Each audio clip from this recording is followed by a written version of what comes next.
5 लाख के इनामी नक्सली कुंवर उर्फ सहदेव मांझी को मार गिराया है और इस मुठभेड़ में कोबरा बटालियन के जवान प्रणेश्वर कोच भी शहीद हो गए। किस तरह जवानों ने नक्सलियों को घेरा और इस ऑपरेशन को कैसे अंजाम दिया गया, सब कुछ देखिए इस रिपोर्ट में। नक्सलवाद के खिलाफ ऑपरेशन अंजाम। झारखंड में नक्सलियों का काम तमाम। चुन चुन कर मारे जा रहे विकास के दुश्मन। नक्सलियों का एनकाउंटर वाला इलाज। बोकारो का लूगू पहाड़ी इलाका, हरे भरे इस जंगल में छिपकर रह रहे थे लाल आतंक के गुनहगार। बुधवार की सुबह अचानक से इस पहाड़ वाले क्षेत्र से गोलियों की तड़तड़ाहट सुनाई देने लगी। अत्याधुनिक हथियारों से अंधाधुंध गोलियां दागी जा रही थी और ये गोलियां दाग रहे थे सुरक्षा बल के जवान और पुलिसकर्मी। झारखंड की धरती से नक्सलवाद को जड़ से उखाड़ने के लिए सुरक्षा बलों ने गोली का जवाब गोली से दिया और एनकाउंटर में 2 नक्सलियों को ढेर कर दिया। कुंवर माझी उर्फ सहदेव माझी उर्फ सदे, जो कि बिरहोर डेरा का ही रहने वाला है, थाना गोमिया का रहने वाला है, जो कि 5 लाख का इनाम जिनके सर पर था, सब जोनल कमांडर के पद पर थे। बोकारो पुलिस और कोबरा 209 बटालियन के संयुक्त रूप से इस पूरे ऑपरेशन को अंजाम दिया गया। सब जोनल कमांडर कुंवर उर्फ सहदेव मांझी का एनकाउंटर हुआ, जिस पर 5 लाख रुपए का इनाम घोषित था। इनामी कुंवर मांझी के साथ एक और नक्सली को भी ढेर किया गया। दुर्दांत नक्सली कुंवर मांझी पर बोकारो में 21 और हजारीबाग में 7 मामले दर्ज थे। कुंवर मांझी और एक सिविलियन मारा गया और एक हमारा कोबरा का जवान शहीद हुआ है और इसमें एक AK-47 राइफल भी स्पॉट से रिकवर हुई। लाल आतंक के खिलाफ आखिरी लड़ाई में देश ने अपने एक वीर सपूत को भी खो दिया। नक्सलियों से लोहा लेते हुए बोकारो बटालियन के जवान प्रणेश्वर कोच शहीद हो गए। खबर मिली थी कि बीरभोर डेरा जंगल में नक्सली नेता सहदेव सोरेन अनुज उर्फ परमेश सोरेन किसी बड़ी घटना को अंजाम देने की फिराक में था। जोनल समिति सदस्य वीर सेन उर्फ चंचल रघुनाथ हेम्ब्रम उर्फ काना जी साजिश में शामिल था। सुरक्षा बलों ने जैसे ही धावा बोला, नक्सलियों ने फायरिंग शुरू कर दी। असम के रहने वाले वीर जवान प्रणेश्वर कोच को गोली लग गई। हेलीकॉप्टर से एयरलिफ्ट कर रांची लाया गया, लेकिन उनकी जान नहीं बचाई जा सकी। उसके अतिरिक्त जो हमारा जो एक जवान को भी मतलब गोली लगने से शहीद हो गए हैं, जो कोबरा बटालियन 209 के हैं, जो असम का रहने वाला है। सीआरपीएफ के 143वें बटालियन कैंप में शहीद प्रणेश्वर कोच को श्रद्धांजलि दी गई। गृह सचिव और डीजीपी के साथ राज्यपाल संतोष गंगवार ने शहीद सपूत को आखिरी सलामी दी।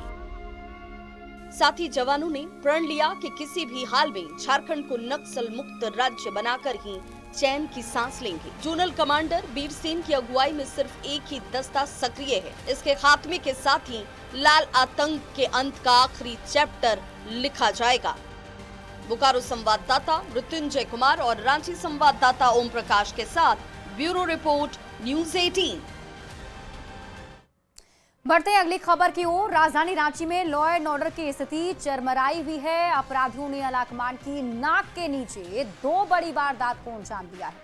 नामकुम पावर ग्रिड में 15 से 16 लाख की डकैती की, साथ ही श्री शुभम ज्वेलर्स में भी 14 से 15 लाख रुपए की चोरी की घटना को बदमाशों ने अंजाम दिया है। इन दोनों बड़ी वारदात के बाद सुरक्षा व्यवस्था को लेकर कई सवाल खड़े हो रहे हैं। इस रिपोर्ट में देखिए।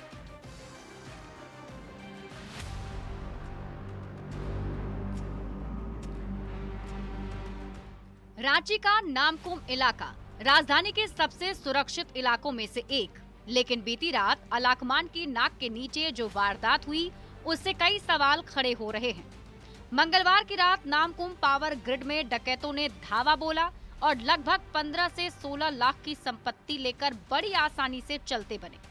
नाइट ड्यूटी में तैनात करीबन 5 से 6 लोगों को एक कमरे में डकैतों ने पहले बंद किया और फिर करीबन 2 से ढाई घंटे तक कॉपर के सामानों की चोरी करते रहे।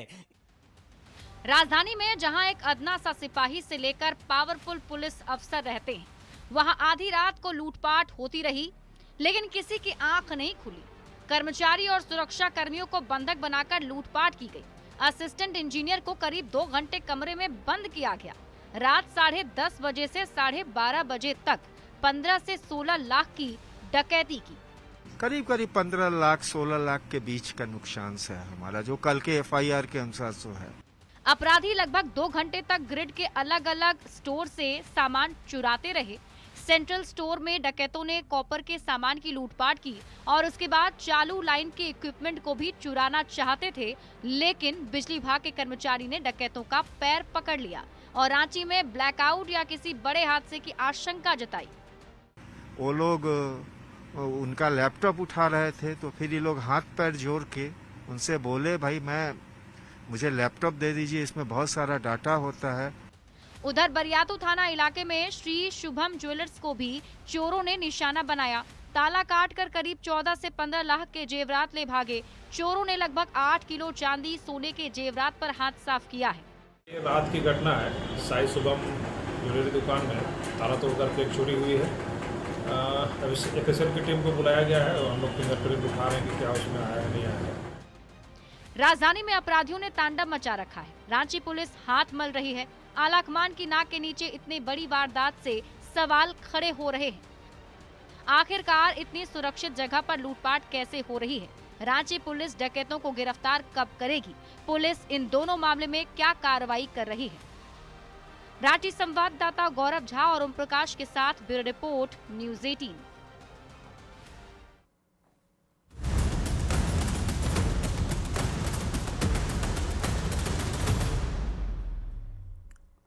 और देखिए, लगातार हो रही बारिश से झरने उफान पर हैं, जिनके नज़ारे लोगों को अपनी ओर आकर्षित कर रहे हैं। तो दूसरी तरफ साहिबगंज से लेकर मेदिनीनगर तक सड़कें तालाब बन चुकी हैं, जिससे ग्रामीण काफी परेशान हैं। इस रिपोर्ट में देखिए। मूसलाधार आफत बेशुमार, बारिश से कहीं राहत तो कहीं आफत।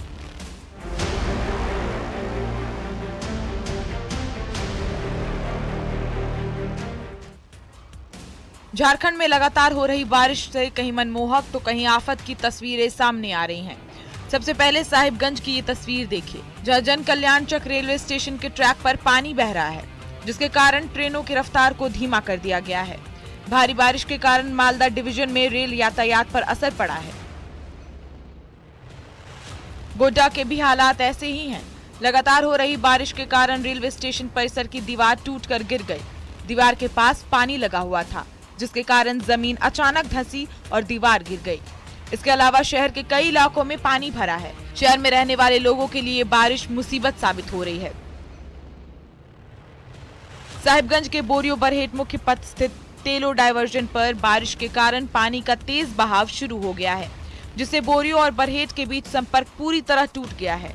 लगभग 2 घंटे से आवागमन पूरी तरह बाधित है और इस दौरान छोटी बड़ी गाड़ियों की लंबी कतारें दोनों ओर लग रही हैं।